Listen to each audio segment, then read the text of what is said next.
প্রথমে এই গাছটি চেনার চেষ্টা করুন। এটি একটি চিরসবুজ বৃক্ষ। এই গাছের দীর্ঘদিন ধরে অল্প অল্প করে শাখা বৃদ্ধি পায়। এই গাছের পাতাগুলি এমন অবস্থাতে থাকে যে এই গাছের নিচে রোদ পৌঁছাতে পারে না।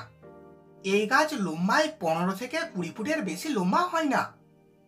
এই গাছের বাকল ধূসর টাইপের এবং কর্কশ। এই গাছের পাতা দ্বিসারি, অনুপর্ণে। অনুপত্র 2 থেকে 5 মিমি লম্বা হয়। এই গাছের পাতাগুলি খসখসে কাকডুমার পাতার মতন। এই গাছের পাতা ছিঁড়লে বা গাছ কাটলে দুধ বা ক্ষীর বের হয়। এই গাছে মার্চ থেকে এপ্রিল মাসে ফুল হয়। এই গাছের ফলের আকার ছোট ছোট মটর কলাইয়ের দানার মতন হলুদ বর্ণের হয়ে থাকে।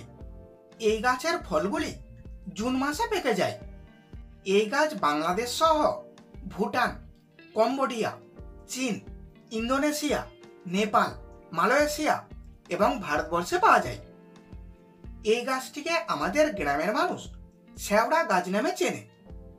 এবং আপনার এলাকার মানুষজন এই গাছটিকে কি নামে চেনে সেটি অবশ্যই কমেন্ট করে জানাবেন।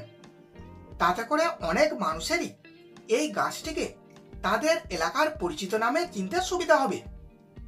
ভেষজ চিকিৎসায় এই গাছের মূলের ছাল, পাতা, ফল এবং বাকল ব্যবহার করা হয়।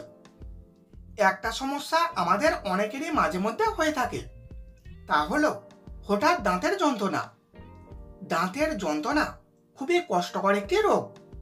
যার দাঁতের যন্ত্রণা হয় একমাত্র সেই বোঝে দাঁতের যন্ত্রণা হলে কেমন লাগে।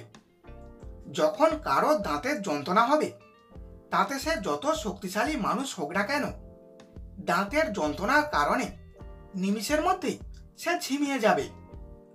আর এমন কষ্টকর রোগটির মোক্ষম দাওয়াই হলো এই শেওড়া গাছ। তার জন্য আপনাকে প্রথমে ছোট সাইজের একটি শেওড়া গাছ সংগ্রহ করতে হবে, যাতে করে সহজেই গাছটিকে তুলে নেওয়া যায়। কারণ দাঁতের অসহ্য যন্ত্রণা নিমিষের মধ্যেই কমিয়ে দেবে এই শেওড়া গাছের শিকড়। তারপর এই শেওড়া গাছের শিকড়টি তুলে নিয়ে প্রথমে ভালো করে থেতো করে নেবেন। তারপর অল্প কিছু কাঁঠাল পাতা আগুনে পুড়িয়ে ছাই তৈরি করবেন। তারপর ওই ছাইয়ের সাথে এই গাছের থেতো শিকড়টি মিশিয়ে নিয়ে মুখের মধ্যে দাঁতের যন্ত্রণা হওয়ার জায়গাটিতে চেপে ধরবেন। এইভাবে কিছুক্ষণ রাখলেই দেখবেন ধীরে ধীরে দাঁতের যন্ত্রণা কমতে শুরু করছে।